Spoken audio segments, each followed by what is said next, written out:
अस्सलाम वालेकुम नाज़रीन, मैं हूं अरसलान खोकर। आप देख रहे हैं program play field. Pakistan cricket और क्रिकेट का बुरा हाल आप सबकी नज़र में है, कुछ बताने की ज़रूरत नहीं है। लेकिन बहुत जल्दी हो गया कि सोशल मीडिया पर फिर से बाबर रिजवान शाहीन एक गर्दान चल निकली है। मैं समझता हूं कि आप बांग्लादेश के ख़िलाफ़ बेशक उस टीम की रैंकिंग को देखें तो हम एक छोटे लेवल की सीरीज़ खेल रहे हैं, लेकिन एक अजीब बात यह है कि आप अपनी रैंकिंग देखें तो हमें लगता है कि हम बराबर की ही टीम के साथ खेल रहे हैं। अब ये बात नहीं रही कि कौन सी टीम छोटी कौन सी टीम बड़ी, और आप पिचेस को कब तक मूरद इल्ज़ाम ठहराएंगे। गुज़िश्ता रोज़ बहुत सारी एक्टिविटीज़ हुई बांग्लादेश से, हमने लाइव पता भी किया, मुश्तबा हमारे साथ थे। बहुत सारी एक्टिविटीज़ पता लगी जी, मोहसिन नकवी साहब वहाँ पर डिनर वगैरह और टीम के साथ मिलना, ये सब कुछ हुआ। क्या बात हुई टीम के साथ उस पर भी बात करेंगे। और क्या कोई टीम में परेशानी है, कौन से ऐसे प्लेयर्स हैं जिनको मौका मिल सकता था नहीं मिला, और कौन से प्लेयर्स हैं जिनको बहुत ज़्यादा मौका मिल गया है और अब उन्हें गुड बाय कहने का टाइम है। बहुत टाइम हो गया। कुछ ऐसे प्लेयर्स जिनके स्ट्राइक रेट पे मैं मुसलसल बात कर रहा हूँ कि अगर हम बाकी प्लेयर्स के स्ट्राइक रेट का जिक्र करते हैं, मवाजना करते हैं, तो इनका भी करें ना। जिनको आप स्ट्राइक रेट की बुनियाद पर बेहतर प्लेयर कहते हैं, तो ज़रा एवरेज और स्ट्राइक रेट को मेंटेन करके देखें। मुश्किल पिच पे खड़े होने की सलाहियत, हिटिंग करने की सलाहियत, गैप्स निकालने की सलाहियत बैट्समैन का खासा होती है। इसी तरह मुश्किल पिच पर बॉलर की वेरिएशन बॉलिंग का खासा होती है। हम क्या कर रहे हैं, हम इस पर भी बात करेंगे। हमारे स्पिनर्स जिन पर हम तकिया भी कर रहे थे, अबरार, नवाज़, वो उस तरह से कोई मार्का नहीं मार पाए। नवाज़ का तो अंदाज़ा था कि नवाज़ पहले से इस टीम का ऑन एंड ऑफ हिस्सा रहे हैं और अपनी बुरी परफॉर्मेंस की वजह से इस टीम से बाहर हुए थे, किसी वजह से नहीं हुए थे। टीम में आए, किस वजह से आए, कौन सी ऐसी परफॉर्मेंस थी, मुझे नहीं पता। हुसैन तलत भी हिस्सा बन गए, क्या परफॉर्मेंस थी हुसैन तलत का, ये भी मुझे नहीं अंदाज़ा। अहमद दानियाल अच्छी बॉलिंग कर गए लास्ट मैच में और थोड़े छोटे रनअप से पेस के साथ बॉल की, अच्छा लगा। लेकिन अहमद दानियाल की अगर मैं डोमेस्टिक और बाकी एवरेजेस इकॉनमी रेट्स देखूं तो बहुत ऐसा नहीं है कि पाकिस्तान टीम में मौका मिल जाए, पर ठीक है, उन्होंने अच्छी बॉल की। सलमान मिर्ज़ा बहुत अच्छे बॉलर हैं और वो अच्छी बॉलिंग कर भी रहे हैं, डोमेस्टिक में भी कर रहे हैं, PSL में भी हमें दिखाई दिए। हसीबुल्ला का क्या प्रॉब्लम है, सुफियान मुकीम का क्या प्रॉब्लम है, मेहरान मुमताज़ का क्या प्रॉब्लम है, और बहुत सारे नाम हैं जिसका बड़ा मामलात है। दूसरी तरफ शाहीन इंग्लैंड में मौजूद है और काउंटी 11 के साथ बड़ा ही अच्छा मैच खेल रही है, परफॉर्मेंसेस भी अच्छी आ रही हैं। लेकिन यही लड़के जब पाकिस्तान को रिप्रेजेंट करते हैं तो इन्हीं की परफॉर्मेंसेस पर सवालात उठ जाते हैं, और लड़के खुद अपनी परफॉर्मेंस ऐसी देते हैं कि बार बार घूम फिर कर बाबर रिजवान शाहीन का नाम लेना पड़ता है। इस वक्त बांग्लादेश में क्या चल रहा है, एशिया कप के लिए क्या होने जा रहा है, क्या भारत ने कोई राज़ी होना, कोई इस तरह का मामला कुछ आगे बढ़ाया कदम? अगर भारत आगे नहीं बढ़ाता तो लगता यूँ है कि पाकिस्तान एशिया कप करवाने में शायद कामयाब हो जाए, क्योंकि मोहसिन नकवी के पास है इस वक्त सदारत ACC की, और ये बड़ा अहम मार्का होगा सबके लिए, ख़ास तौर पे पाकिस्तान क्रिकेट बोर्ड के हेड के लिए भी एशिया कप करवाना। और अगर भारत के बगैर होता है तो भी अरबों रुपए का नुकसान तो है, लेकिन एक बार एशिया कप हो जाएगा। बांग्लादेश बड़ा भरपूर साथ दे रहा है, लेकिन श्रीलंका और अफगानिस्तान, आपको तीसरा टेस्ट प्लेइंग नेशन बहुत ज़रूरी चाहिए। कैसे करेंगे, कैसे आगे बढ़ेंगे, इन सारी चीज़ों पर बात करेंगे। हसनैन लियाकत ने हमें ज्वाइन किया है, बड़े शानदार स्पोर्ट्स एंकर हैं, स्पोर्ट्स जर्नलिस्ट हैं। साथ ही साथ बदियुज़्ज़मा साहब ने हमें ज्वाइन किया है, सीनियर स्पोर्ट्स जर्नलिस्ट हैं, हमारे लिए उस्तादों की तरह हैं।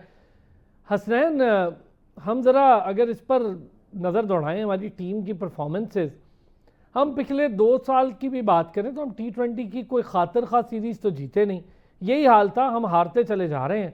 और बांग्लादेश को छोटी टीम कहने वालों पर तो मुझे खुद बड़ी हंसी आ रही है। हम कौन सी बड़ी टीम है, हमारी अपनी रैंकिंग अगर देख लें तो टक्कर की टीम ही लगते हैं उनकी। अरसलान साहब, सबसे पहले आपका शुक्रिया, thank you for having me on your show. देखिए अरसलान भाई, बात यह है कि बांग्लादेश की टीम एक अच्छी टीम है। अगर उनकी होम कंडीशंस की बात की जाए तो वहां पे वो एक कंपेटिटिव क्रिकेट खेलते हैं। यही बांग्लादेश की टीम एक महीना पहले पाकिस्तान में थी, तो पाकिस्तान ने बहुत ही कन्विंसिंगली इनके खिलाफ जीता था। बात यह है कि आपको चांस देना पड़ता है। आपने इंट्रो में बड़ी इंटरेस्टिंग बात की थी कि शाहीन्स में लड़के अच्छा परफॉर्म करते हैं, लेकिन क्या वजह है कि जब वो नेशनल टीम में होते हैं तो अच्छा परफॉर्म नहीं करते। मैं late put it this way कि आपको, मैं जानता हूं पिछले 15-20 साल से आप इसी इंडस्ट्री में हैं, मैं 5-6 साल से इसी मीडिया इंडस्ट्री में हूं। एक अच्छे चैनल में आप भी शो करते हैं, मैं भी एक अच्छे चैनल में शो करता हूँ, लेकिन जब मैं अपना शो छोड़ के आपका शो होस्ट करने आ जाऊंगा ना, तो सर मेरे लिए काफी डिफिकल्ट होगा। मैं आपके बेहतर प्रोड्यूसर को बात। नहीं जानता हूँ, मैं बेहतर आपके बात है। कोऑर्डिनेटर को नहीं जानता हूँ, मैं आपके कंटेंट वाले को नहीं जानता हूँ, मुझे कोई पता नहीं कि ऊपर कौन बैठा हुआ है। सो पहले दिन से ही आके मुझे, शायद मैं उस तरह से परफॉर्म ना करूं जिस तरह से आप कर रहे हैं, या आप मेरी जगह पे आ जाएं तो आप उस तरह से परफॉर्म ना करें जिस तरह से मैं करता हूं। उसकी वजह यह है कि एक पूरी टीम सेटअप बना होता है और आप उस एक कंफर्ट जोन में होते हैं। अब हमारा मसला ये है कि हमने पाकिस्तान में तो हमारी टीम ने रिजल्ट्स दिए, लेकिन बांग्लादेश में रिजल्ट्स क्यों नहीं दिए? क्योंकि मोर और लेस ज्यादातर बच्चे वहां पे पहली दफा जाके खेल रहे थे, और उसके बाद टीम का एनवायरनमेंट भी पहला पहला ही ना। सलमान अली आगा हाल ही में कप्तान बने, फिर माइक हैसन आए, आपने हर 3 महीने बाद तो कोच चेंज कर देते हैं, कंसल्टेंट आपके चेंज हो जाते हैं, आपकी पॉलिसीज में तसलसल नहीं है। तो आपको पॉलिसी में भी तसलसल रखना होगा और आपको टीम के साथ भी तसलसल रखना होगा। ये बच्चे बुरे नहीं हैं, खुदारा जो लोग बाबर और रिजवान के नारे लगाते हैं, बाबर और रिजवान को हमने पोस्ट 2022 देख लिया है। पिछले 3 सवा 3 साल, बल्कि अब 4 साल गिनिए, 4 साल में बाबर आजम और मोहम्मद रिजवान ने कुछ नहीं किया। उनकी एक साइकी ये होती थी कि वो मीनोस के खिलाफ जीतते थे, बांग्लादेश, जिम्बाब्वे, इस तरह की टीम्स के खिलाफ जीतते थे, बड़ी टीम्स के खिलाफ हारते थे। अभी हमें उनकी याद इस वजह से आ रही है कि हम बांग्लादेश के खिलाफ हार रहे हैं। लेकिन मैं आपको याद दिलाना चाहता हूं, आपके तवज्जुह से आपके नाज़रीन को याद दिलाना चाहता हूं कि पिछले अगर 4 साल की बात की जाए तो हमारे पड़ोसी मुल्क इंडिया, जिनकी क्रिकेट की क्या ही कहने हैं, उनकी क्रिकेट का और हमारी क्रिकेट का कोई मुवाजना नहीं है, लेकिन उन्होंने अपनी टीम इसी तरह से बनाई थी। उन्होंने विराट कोहली को रेस्ट दी, उन्होंने रोहित शर्मा को रेस्ट दी, उन्होंने केएल राहुल को रेस्ट दी, उन्होंने ऋषभ पंत को रेस्ट दी, उन्होंने नए नए चेहरे बनाए। वो पहले जाके वेस्ट इंडीज में हारे, वो जिम्बाब्वे में हारे, वो साउथ अफ्रीका में जाके हारे, लेकिन उन्होंने इक्का दुक्का तब्दीलियां की। ये विराट कोहली को ले आए या रोहित शर्मा को, विराट कोहली और रोहित शर्मा तभी आते थे जब वो ऑस्ट्रेलिया, इंग्लैंड और सीना कंट्रीज में खेलते थे। सो द पॉइंट इज कि आपने इन बच्चों को टाइम देना है। आप देखिए कि फाइट बैक तो फहीम अशरफ की जानिब से हुआ, लेकिन नवाज की जानिब से, खुशदिल शाह की जानिब से थोड़े से रन हो जाते तो शायद हम वो मैच भी जीत सकते थे। होम कंडीशन में बच्चों ने आपको परफॉर्म करके दिया, अवे में परफॉर्म नहीं किया, आगे भी जाके ऐसा ही होगा। कोई टीम हमारी कंडीशन में आएगी तो यही बच्चे अच्छा परफॉर्म करेंगे, हम वहां पे जाएंगे तो ये अच्छा परफॉर्म नहीं करेंगे, क्योंकि कंडीशंस को समझना, कंडीशंस का साजगार होना बहुत जरूरी है। मेरा ख्याल है कि हमें इनको बैकअप करना चाहिए इंस्टेड कि इनके ऊपर तनकीद करें। बदी भाई, परफॉर्मेंसेज आपके सामने हैं, टाइम देना चाहिए, बैक करना चाहिए, या फिर कुछ तब्दीली भी मुतवक्के है, होनी चाहिए? मुझे लगता है थोड़ा सा एक मामला तो है, नवाज बार बार आ रहे हैं, फ़हीम अशरफ भी बार बार आ रहे हैं। जहाँ पर जीत सकते थे, 10 रन का मार्जिन था, 11 रन का, वहाँ पर फ़हीम अशरफ आउट होके चले गए। रुक जाते, पता नहीं क्यों अहमद दानियाल पे सारा बोझ डाल गए, लेकिन रुक जाते तो शायद बेहतर हो जाता। ये सेंसिबल क्रिकेट है, और 133 हारने वाला स्कोर नहीं है। हाँ, tough score in condition, in pitches पर है, लेकिन हारने वाला नहीं है। फिर हमने 110 पे बस कर दिया था पहला मैच। ये जो हार्ड हिटिंग है, इंटेंट है, स्ट्राइक है, ये तो शो ही नहीं हो पा रहा। और इस तरह की कंडीशन में खाली आप हार्ड हिटिंग करके मैच नहीं जीत सकते, आपको सेंसिबल क्रिकेट खेलनी होगी। देखिए, हसनैन भाई की बातें मैं भी सुन रहा था। हसनैन भाई बहुत बड़ी तारीफें करे जा रहे हैं, मुझे समझ में नहीं आता कि हसनैन भाई जब परफॉर्मेंस में बात कर रहे होते हैं तो कुछ और होते हैं, और आज इस तरीके से तारीफें इन खिलाड़ियों की कर रहे हैं कि जैसे ऐसा लग रहा है कि ये भी पाकिस्तान टीम में जाने वाले हैं। देखिए, ऐसा नहीं होता मेरे ख्याल में। असल में होना ये चाहिए, देखिए इन खिलाड़ियों, आरएस को आपने कितने चांस दिए हैं? मुझे ये बता दें कि 20 से 22 मैच खेल चुका है, एक सेंचुरी उसने की है, और उसके बावजूद हम कहते हैं कि उसको जो है वो मौका मिलना चाहिए। फिर मोहम्मद नवाज को किस बेस पर लेकर आगे आप, फिर फ़हीम अशरफ ने एक 50 कर दिए तो हम उसके 50 के गुण गाते रहेंगे। साइम अयूब जो पिछले पीएसएल में उसने क्या किया, उसको अपने टीम में रखा हुआ है। फिर आप जो साबजादा फरहान को लेके गए तो आरएस को क्यों खिला रहे हैं? फिर ऐसे ऐसे प्लेयर आप लेकर गए जिनकी परफॉर्मेंस कुछ भी नहीं है, लेकिन आप ये चाह रहे थे, मैं लिख के देने को तैयार हूं कि आप ये चाह रहे थे कि बांग्लादेश की टीम हल्की है और हम बांग्लादेश में जाके बांग्लादेश को हरा देंगे और फिर हमारी बात बन जाएगी और हम बाबर रिजवान को भूल जाएंगे। अभी हसनैन भाई ने कहा ना कि बाबर रिजवान को अब 3 साढ़े 3 साल से कुछ नहीं करें। देखिए, बहुत सारे प्लेयर ऐसे होते हैं कि जिनके टीम में होने से अगली टीमों को थोड़ा सा प्रॉब्लम होती है। जैसे शाहिद खान अफरीदी हुआ करते थे तो अगली टीम को थोड़ी सी प्रॉब्लम होती है कि शायद है किसी भी वक्त जो है वो कुछ भी कर सकता है। तो कहने का मकसद ये है कि ये एक्सक्यूज हम छोड़ दें कि ये नए बच्चे हैं और दूसरी कंडीशन में जाके इनको प्रॉब्लम होती है, ऐसा कोई नहीं होता। आपकी पिछले, अगर मैं बताऊं कि तीनों फॉर्मेट तीनों फॉर्मेट में आज मैं एक रिकॉर्ड पढ़ रहा था कि 66 मैचेस में से पाकिस्तान जो है वो 38 मैचेस हार चुका है, तो एक तारीख वर्ल्ड रिकॉर्ड उन्होंने मनफी अपने नाम कर लिया जी है। हाँ। तो इस तरीके की परफॉर्मेंस अगर आप देंगे तो मेरे ख्याल में नहीं पता कि हम आगे जाके क्या करने वाले हैं। आपको अगर क्रिकेट खेलनी है, आपको फिटनेस का ख्याल रखना पड़ेगा, आपने बैटिंग बॉलिंग का ख्याल रखना पड़ेगा। आप जब जाए दूसरे वनडे T20 में आप कह रहे हैं हम जीत रहे थे भाई, 87 रन तो आपके फहीम अशरफ और दानियाल और उसके हैं, अब्बास अफरीदी के हैं। बाकी जो है तो 45 रन जो है पूरी टीम आपकी 8 लड़के करके जाते हैं। बरी ये भाई कौन सी पहले में भी क्रिकेट यही है? हुआ ना, फखर के 44 निकाल दें अगर आप, और फखर का भी शुरू में कैच छूटा, 3 कैच छूटे, और फखर के 44 अगर आप निकाल दें तो टीम वही 50-60 की टीम रहती है। तो मैं वही कह रहा हूँ, स्ट्राइक रेट आप देखें। उसके अलावा आप मॉडर्न डे क्रिकेट की बात करते हैं, क्या मॉडर्न डे क्रिकेट ऐसी होती है? अगर हसन नवाज जिसको आप यहाँ PSL में आपने आसमान पे बैठा दिया, अब वो जब भी जाता है, न्यूजीलैंड में गया 2 मैचेस में 0, अब यहाँ गया यहाँ 2 मैचेस में 0, एक मैच में अगर रन कर देगा तो क्या उसकी जो है वो आप वाह करते रहेंगे? मेरे ख्याल में ऐसा नहीं होता। आप एक प्लेयर को पूरे प्रोसेस से गुजरने दें, फिर उसके बाद उसको टीम में लाएं, जो दुनिया भर की टीमें करती हैं। हमने तो PSL में परफॉर्म किया और आगे पाकिस्तान को तीनों फॉर्मेट की कैप दे दी। ऐसा नहीं होता। कोच आप रोजाना बदलते हैं, कप्तान आप हर 2 महीने बाद बदलते हैं। सलमान अली आगा से मैंने पहले भी आपको बताया था, मैंने सवाल पूछा था कि रिजवान को भी बाहर किया गया, शाहीन को बाहर किया गया, बाबर को बाहर किया गया, कितने कप्तान आए, 2-1 सीरीज आने के बाद बाहर हो गए। क्या इस मरतबा आपका जो है चांस है? तो जो परफॉर्मेंस है मुझे लग रहा है वापस आएंगे, इसको कह देंगे कि भाई देखें सलमान भाई कुछ ना कुछ कर लें, वरना जो है ना एक और कप्तान तैयार होगा। तो ये चीजें अगर हम करते रहेंगे तो हम कभी भी आगे नहीं बढ़ सकते। मेरे ख्याल में आपने अब एशिया कप खेलना है, फिर उसके बाद आपने वर्ल्ड कप खेलना है, तो अगर इस तरीके की तैयारी होगी तो हम कभी भी जो है ना एशिया कप जीत सकते हैं और ना वर्ल्ड कप जीत सकते हैं। हसनैन, एक तो मैं इस बात से एग्री हूँ, नवाज बार बार आपकी रिपीटेशन में कोई नया बच्चा नहीं है, हारिस भी नया नहीं है और साइम भी नया नहीं है, फ़खर भी नया नहीं है। हाँ, आपके पास हसन नवाज को आप मार्जिन दे सकते हैं, लेकिन Hasan Nawaz one off performer है, बाकी उनके ज़ीरोज़ बहुत ज़्यादा बढ़ते चले जा रहे हैं। सलमान अली आगा भी नया नहीं है। सलमान अली आगा एग्जीक्यूशन नहीं कर पा रहे या गेम चेंज नहीं कर पा रहे, क्या समझ में नहीं आ रहा मुझे। उन पर यह एतराज़ उठ रहा है कि वो सिर्फ कप्तानी करने गए हैं, बाकियों पर एतराज़ उठ रहा है कि वो हार्ड हिटिंग स्ट्राइक फोर्स बनने गए हैं। लेकिन हुसैन तलत की इंडक्शन हो चुकी, किस बुनियाद पे हुई आप भी जानते हैं, मैं भी जानता हूँ, कोई परफॉर्मेंस नहीं है। साहिबजादा फरहान वहाँ पर बैठे हैं, सुफियान मुकीम वहाँ पर बैठे हुए हैं, कोई देखने को तैयार ही नहीं है इन चीज़ों को। उन दो ने ऐसा क्या किया है, कमेटी लेके भाग गए, क्या किया उन बेचारों ने? सर मुझे 1 मिनट दीजिएगा, मैं बद्दी भाई से एक बात करना चाहूंगा। बद्दी भाई और हमने, मेरा ख्याल है कि हम हमेशा से अपने ब्लड प्रेशर को या हाई करते हैं या लो करते हैं पाकिस्तान टीम की वजह से, और इसी पाकिस्तान टीम की वजह से पूरा पाकिस्तान गवाह है कि किस तरह मेरे ऊपर रावलपिंडी क्रिकेट स्टेडियम के दरवाजे बंद हुए थे।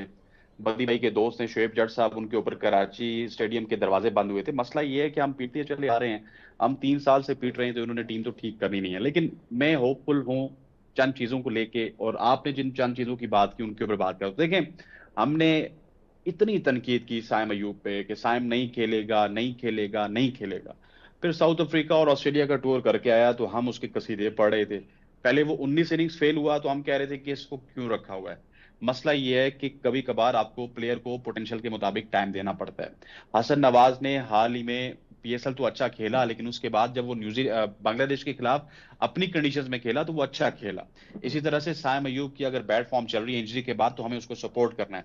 फखर जमान की आप बात करते हैं तो फखर जमान वही है जिसने पहले मैच में 44 रन बनाए थे, दूसरे में अगर आउट हो गया तो आपको पहला मैच देखना होगा। कि हम इन प्लेयर्स के साथ जिनके साथ हम खेल रहे हैं या जिनके साथ हम जा रहे हैं, देखें अभी जिन टीम्स के आप अगेंस्ट खेल रहे हैं वो कैचेस ड्रॉप कर रहे हैं।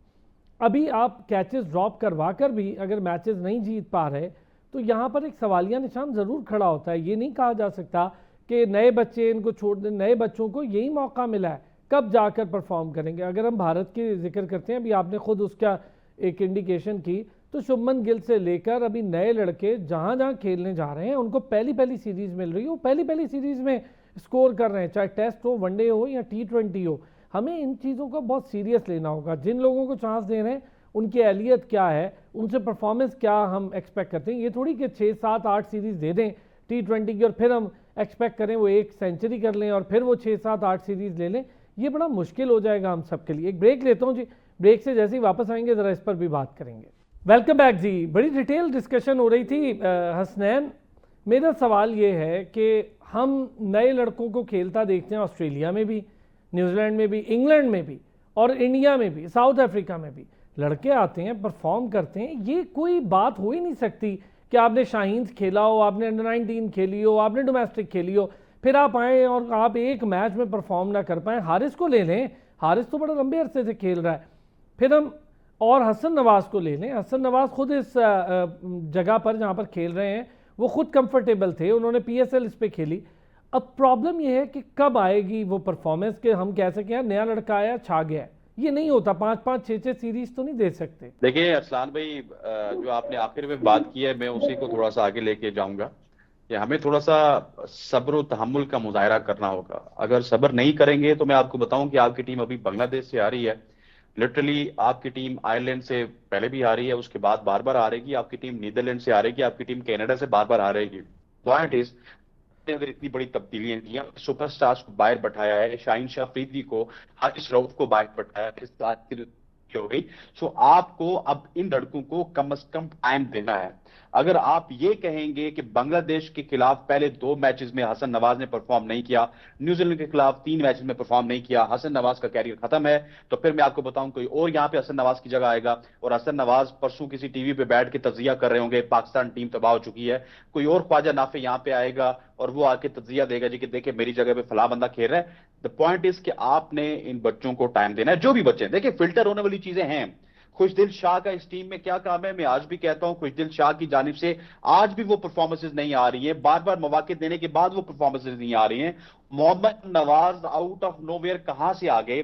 फहीम अशरफ ठीक है परफॉर्म कर रहे हैं, इसके अलावा अगर बात की जाए तो सुफियान मुकीम क्यों नहीं खेल रहे। फिर आप ये भी बात कर सकते हैं कि माइक हैसन के होते हुए आप सुफियान मुकीम को या फिर किसी अच्छे बॉलर को टीम में नहीं देख सकते, क्योंकि माइक हैसन इस्लामाबाद यूनाइटेड के कोच हैं और इस्लामाबाद यूनाइटेड की कोचिंग का मकसद ये है कि उन्होंने पहले नंबर से लेके आखिरी नंबर तक सारे ऑलराउंडर खिलाने। सो ये तमाम तर चीजें हैं, डिबेटेबल चीजें जरूर हैं, लेकिन इसमें हम ये कहें जी कि हमने हसन नवाज को निकाल देना, हारिस को निकाल देना, सामी यूब को निकाल देना, फखर जमान को निकाल देना और हमारी प्रॉब्लम्स हल हो जाएंगी। हमारी प्रॉब्लम्स नहीं हल होंगी। प्लेयर्स यही हैं, आपने इनको ग्रूम करना और आपने इनको आगे लेके चलना। बदी भाई, मैं ज़रा ठीक है, प्लेयर्स यही हैं, हमें इन्हें ग्रूम करना है, आगे लेके जाना है, लेकिन सर परफॉर्मेंसेस, मेरा सवाल फिर वही है। आप अपने पड़ोसी टीम जो है उसका भी जिक्र भी कर चुके हैं आप लोग। वहाँ पर नया लड़का आता है, परफॉर्म करता है, या तो उनका फिर डोमेस्टिक स्ट्रक्चर बहुत तगड़ा है या फिर उनके प्लेयर्स की पैट्रियटिज्म बहुत हाई है कि अपने मुल्क के लिए खेल रहे हैं, बड़ी मुश्किल से मौका मिला है, जाएं और परफॉर्म कर दें, कुछ भी करें, परफॉर्मेंस दें। हमारे यहाँ परफॉर्मेंस के लिए 8-8 10-10 मैच वेट करना पड़ता है, फिर एक आती है, फिर 5-5 6-6 मैच वेट करना पड़ता है। अफसान भाई ये बात आप बिल्कुल सही कह रहे हैं। देखिए असल मसला ये होता है कि दूसरी टीमें कोई भी आप उठा लें, चाहे वो ऑस्ट्रेलिया हो, इंग्लैंड हो, साउथ अफ्रीका हो, कोई भी बड़ी टीम हो, आप उनके खिलाड़ियों को देखें जो नया लड़का आता है वो किस तरीके से वो परफॉर्म करता है, तो वो आपके सामने नजर आ जाएगा आपको। लेकिन हमारा लड़का जब भी टीम में आता है तो उसकी परफॉर्मेंस क्यों नहीं होती, क्या उस पर क्या दबाव होता है, क्या मसला होता है। उसको मसला ये होता है कि यार मैं 30-35 रन कर लूँ, अगले मैच के लिए जगह बना लूँ, फिर देखेंगे क्या होता है। ये चीज नहीं होती। जब आप टीम के लिए खेलेंगे, जब आप जीत के लिए खेलेंगे, तो फिर आपकी परफॉर्मेंस अच्छी होगी। आप इंडिया की मिसाल आप नहीं दे सकते। इंडिया ने खड़े खड़े जो है 3 टीमें अलग से बना ली है, टेस्ट की अलग बना ली है, वनडे की अलग बना ली है, T20 की अलग बना ली है। उनके यहाँ से भी Virat Kohli, Rohit sir Sharma, pool of players की बात है ना बदी भाई, पूल ऑफ प्लेयर्स बढ़ेगा तो टीम बनाएंगे ना, पूल ऑफ प्लेयर ही नहीं है हमारे पास। हमें कहा जाता है जी, हमें कहा जा रहा है, कप्तान ने प्रेस कॉन्फ्रेंस की, उसने कहा जी हमने पूल बना ली है। ओ भाई पूल बना ली है तो हमें पता भी चले कौन कौन से लड़के पूल में आए हैं जिनको आप मुतबादिल के तौर पर जो है वो ट्रेन कर रहे हैं। आपने लाहौर में जो है वो हाई परफॉर्मेंस सेंटर बनाया है, उस हाई परफॉर्मेंस सेंटर का फायदा किसको है। अगर आपके पास पूल है तो 20-25 लड़के वहां पर होने चाहिए हर वक्त, जो ट्रेनिंग कर रहे हो, जो जिनको कोई गाइड कर रहा हो, बैटिंग कोच हो, बॉलिंग कोच हो या हेड कोच हो, वहां जाकर उनको परफॉर्म जो है चेक कर रहा हो कि भाई अगर बाबर नहीं है तो बाबर की जगह ये खेलेगा, रिजवान नहीं है उसकी जगह ये खेलेगा, हसन नवाज नहीं है उसकी जगह ये खेलेगा। देखें ये बातें मैं भी आज करता रहूंगा, आप भी करते रहेंगे, हसनैन भाई भी करते रहेंगे। चांस पे चांस मुसलसल दिया है। मैं मोहम्मद हारिस की बात इसलिए कर रहा हूँ कि आप उसको मुसलसल चांस दे रहे हैं। वो उसके पास 1-2 शॉट हैं, वो उसके लग गए तो रन कर जाता है, नहीं लगे तो वो वहीं का वहीं रहता है। तो असल में एक परफेक्ट बैट्समैन, परफेक्ट ऑलराउंडर, आपको एक जेन्युइन फास्ट बॉलर जो आपको जो होते हैं ना वो चाहिए। क्या इस टीम में आपको कोई जेन्युइन फास्ट बॉलर नजर आता है? मुझे ये बता दें। सारे मीडियम पेसर हैं जिनकी 30-132 की स्पीड है। यहाँ आपको शाइन की याद आएगी, यहाँ आपको नसीम की याद अच्छा आएगी, ये यहाँ बताएं आरिफ बदी की भाई, याद आएगी। उनके पास उधर भी कोई हमें बड़ा शेयर पेस का बॉलर तो नजर नहीं आ रहा, लेकिन वहां पर भी स्पिनर विकेटें नहीं ले रहा, वो भी पेसर्स ही विकेटें ले रहे हैं। हमारे पेसर्स उनके 10 आउट नहीं कर पा रहे, उनके पेसर्स ने दोनों बार हमारी पूरी टीम को घर भेजा है। यही तो मसला है ना। अब देखिए उनको अपनी कंडीशन का अंदाजा है कि हमने कहाँ बॉल करना है, कहाँ पर हमने जो है वो यहाँ से इन स्विंग होगा, कहाँ से आउट स्विंग होगा, कहाँ से गेंद जो है ऊपर आएगा। तो ये चीजें उनको पता है। हमारे से जो जान लगाने की कोशिश करते हैं वो गेंद फेंकते हैं और इसी वजह से उनको विकेटें नहीं मिल पाती। तो असल में उनको कोई गाइड करने वाला दो। माइक एसन देखें, ये थोड़ी होता है कि आपने इस्लामाबाद को जिता दिया तो आप बहुत अच्छे कोच हो गए और आपको पाकिस्तान टीम का जो है वो हेड कोच बना दिया, फिर अपनी मर्जी से आप कोचिंग स्टाफ भी ले आए। ये हमेशा से हमारे यहाँ होता है। देखें, कोच बाबर आजम को नहीं सिखा सकता, कोच रिजवान को नहीं सिखा सकता, कोच शाहीन को नहीं सिखा सकता, कोच किसी भी बड़े प्लेयर को नहीं सिखा सकता। उसको सिर्फ जो है उसके ज़हन को पुख्ता कर सकता है कि भाई तुम बहुत अच्छे हो, तुमने ये करना है, तुमने वो करना है। सबसे बड़ी प्रॉब्लम हमारी टीम में क्या है? फिटनेस। हमारी जब तक फिटनेस बेहतर नहीं होगी हम कभी भी किसी टीम के खिलाफ नहीं जीत सकते। हमारा प्लेयर 50 रन के बाद हाँफना शुरू हो जाता है। यहाँ 400-400 रन कर जाते हैं दूसरी टीमों के प्लेयर, उनको पता ही नहीं होता कि हम 50 रन किए या 60 रन किए। तो ये सबसे बड़ी, आप कितने अर्सा हो गया आपने जो है वो खिलाड़ियों के टेस्ट नहीं लिए, फिजिकल टेस्ट नहीं लिए, यो टेस्ट नहीं लिए। आप किसी को भी यहाँ पे जो टेस्ट लें, आप में से कोई भी लड़का ऐसा नहीं होगा जो पास करके आपको दिखा दे। तो ये चीजें आप इसको देखना चाहिए ना। इसको जब तक आप नहीं देखेंगे तो क्या होगा? तो पाकिस्तान के बोर्ड में अगर हम इसी तरीके से चलते रहेंगे। अच्छा चलें, मैं और जो ज़रा बात एक इस पे थोड़ी सी और डिस्कशन, चूंकि ये एक ऐसा टॉपिक है जिस पर हम जितनी बात करें तो और एक नया मामला निकल आता है। हसनैन, हम अगर चलें बाबर, रिजवान, इन लोगों को हम कहते हैं कि जी इनके स्ट्राइक रेट के बड़े इशूज़ थे। मैंने अभी स्ट्राइक रेट का मवाजना गुज़िश्ता 1-2 प्रोग्राम पहले बड़ी डिटेल किया था। खुशदिल शाह का आपने भी नाम लिया, जिक्र किया। 104 का स्ट्राइक रेट है उनका करियर। एवरेज देखें तो 12, 13, 14, 15, बस इससे ऊपर की एवरेज नहीं है। 138 का स्ट्राइक रेट है साइम अयूब का, एवरेजेस भी बड़ी कम है, 20-22 एवरेज है। इसी तरह स्ट्राइक रेट सलमान अली आगा का ले लें, बाकियों का ले लें। आप स्ट्राइक रेट पर अगर जाएं तो ठीक है, उसके साथ एवरेज, उसके साथ ज़रा एवरेजेस देखें। हर पिच को समझने की सलाहियत होनी चाहिए। इस पिच पे आप बहुत तेज़ नहीं खेल सकते। हमने स्ट्राइक फोर्स के नाम से बड़ा कैंप, स्किल्ड कैंप भी लगा लिया, सब कुछ, लेकिन क्या हम लड़कों को ये बताने में कामयाब हुए कि कंडीशंस के मुताबिक खेलना चाहिए भाई, ख़ास तौर पे बैट्समैन को। फिर बॉलर्स अगर विकेट नहीं ले पा रहे हमारे स्पिनर्स, तो जो स्पिनर हम ले गए हैं जिनका आपने भी जिक्र किया, उनको ना खिलाने की कोई ठोस रीज़न आपको नज़र आ रही है? कि ख़ास तौर पे सुफियान मुकीम क्यों बेचारा चैंपियंस ट्रॉफी से भी बाहर हो जाता है, टूर भी करता है तो वहां भी बाहर बैठा रहता है? सर, सुफियान मुकीम का मसला ये है कि सुफियान मुकीम किसी लॉबी का हिस्सा नहीं है। सुफियान मुकीम अभी भी, आप देखिए ना कि आप समझ रहे होंगे कि लॉबी खत्म हो गई। लॉबी कोई खत्म नहीं होती। इस वक्त अहमद दानियाल का ताल्लुक किस फ्रेंचाइज से था, सलमान मिर्जा का ताल्लुक किस फ्रेंचाइज से था, अगर उस तरफ जाएंगे तो बहुत सारी बातें करने को। और इस वक्त एक ही एरिया डोमिनेंट है इस टीम में और वही एरिया के लोग खेल रहे हैं। सुफियान मुकीम एक टैलेंटेड बॉलर है, उसको इसी वजह से मौका नहीं मिल रहा कि उसको जब मौका मिला उसने परफॉर्म भी किया। एक आध मैच में उसको मार पड़ी तो इस तरह से उसको बाहर फेंक दिया हमने कि शायद सुफियान मुकीम सिस्टम का हिस्सा नहीं है। देखिए सर, 2-3 प्रॉब्लम्स हैं। प्रॉब्लम्स ये हैं कि पाकिस्तान में आपको कभी भी आपकी बैटिंग नहीं जितवाती थी मैच, आपको आपकी बॉलिंग मैच जितवाती थी। ये आज से नहीं है, ये 70 से लेके ये 2022-23 तक यही कुलिया चलता रहा। उसके बाद हुआ ये कि आपके शाहीन शाह अफरीदी में वियर एंड टियर आई। उसके बाद हुआ ये कि नसीम शाह इंजरी के बाद उस तरह से परफॉर्म नहीं कर रहे। उसके बाद हुआ ये कि हारिस रऊफ बैडली एक्सपोज हुए। क्यों हुए ठीक एक्सपोज? है, छोटी छोटी टीमों के मैं खिलाफ आपकी खेल बात के से एग्री एक्सपोज हूँ हुए। हसनैन, बड़ी मैं बिल्कुल ठीक है कि हमें हमेशा बॉलिंग जितवाती रही। एक ब्रेक लेता हूँ। अब जरा चूंकि टीम पे डिस्कशन हो गई, अब हम जरा एशिया कप पर बड़ी डिटेल बात करेंगे एक ब्रेक के बाद। एक बार फिर खुश आमदीद कहेंगे। अब जरा बात करेंगे एशिया कप को लेकर। हसनैन, एशिया कप ढाका में मौजूद मोहसिन नकवी और इजलास भी और बड़ी अहमियत का हामिल होगा। अफगानिस्तान भी नज़र आएगा इस इजलास में, श्रीलंका भी नज़र आएगा, ऑनलाइन नज़र आ जाए, और पॉसिबिलिटी के राजीव शुक्ला भी इसी इजलास में ऑनलाइन दिख रहे हों। तो मुझे लगता है एशिया कप की मनसूखी की बजाय एशिया कप हो जाएगा। देखिए, मैं आपको एक खबर देता चलूं कि एशिया कप के मामलात इस वक्त हल हो चुके हैं और एशिया कप अब दो वेन्यूज पे खेला जाएगा, जिसपे अबू धाबी भी है और दुबई भी है, दो वेन्यूज पे। और इसके होस्टिंग राइट्स आज भी बीसीसीआई के पास है और बीसीसीआई ने बड़ा इंटेलिजेंटली प्ले किया यहाँ पे। उनको पता है कि किस तरह की गेम भी होगी, तमाम तरह स्टेक होल्डर्स होंगे और दुबई में और अबू धाबी में उनको गेट मन की मद में ज्यादा पैसे वो ग्रैब कर सकते हैं। इंडिया में तो वो कभी भी नहीं करवाएंगे, क्योंकि पाकिस्तान नहीं जाएगा तो एशिया कप तबाह हो जाएगा। सो ये एक बड़ा अच्छा फैसला है मोहसिन नकवी साहब की जानिब से। और Mohsin Naqvi being a chair of ACC, Asian cricket council, उन्होंने जो ढाका वाला स्टांस था उसके ऊपर वो कायम रहे और वहीं पे मीटिंग हुई। और फाइनली हमने देखा कि इंडियन क्रिकेट बोर्ड ने बहुत ज्यादा बातें की कि हम बाइकआउट करेंगे। हमने बता दिया हाँ, है कि लेकिन ढाका ऐसा में कुछ मीटिंग हुआ हुई नहीं। तो हमारी टीम शिरकत नहीं करेगी, लेकिन ऐसा कुछ हुआ नहीं। तो यहाँ से हमें यही पता चल रहा है कि बीसीसीआई भी, जिस तरह से इंडियन गवर्नमेंट हमारे सामने बैकफुट पे है, इसी तरह से बीसीसीआई भी कहीं ना कहीं बैकफुट पे है। और वो और नहीं चाहते कि किसी तरह से वो बाइकआउट करके, जिस तरह से इंडिया ने हमारे खिलाफ जंग खड़ी की और हमें ज्यादा वैल्यू मिल गई दुनिया में, तो वो अगर बाइकआउट करते हैं तो शायद उनके बगैर भी ये इवेंट हो सकता था। और इस दफा जो कमान थी एसीसी की वो उनके हाथ में नहीं थी, तो इस वजह से भी वो थोड़े से मजबूर थे।